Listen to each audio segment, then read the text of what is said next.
Sa bisa ng warrant of arrest, inaresto ang nakatalang top 3 most wanted person dahil sa kasong qualified rape sa Nabunturan, Davao de Oro.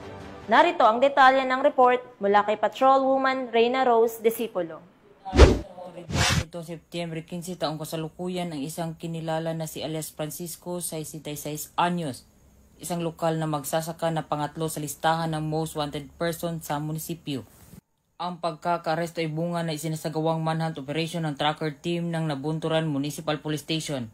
Nasa kote si Francisco sa kanyang tirahan sa Purok 5, Barangay Pangutusan sa bisa ng warrant of arrest na may kinalaman sa kasong qualified rape na walang naitalang bail ban para sa nasabing kaso. Matapos ang pagkakaresto, ipaliwanag sa kanya ang kanyang karapatan sa wikang naiintindihan niya, ngunit pinili niyang manahimik.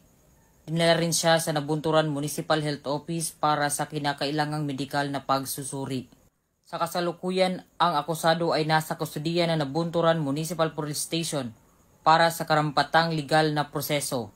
Ang pagkakaresto na ito ay bahagi ng masusing kampanya ng lokal na kapulisan laban sa mga wanted person upang mapanatili ang kapayapaan at kaayusan sa komunidad. Ito sa Police Regional Office 11, ako ang inyong PNN correspondent, Patrolwoman Reyna Rose Disipulo, alagad ng batas, tagataguyod ng balitang pulis.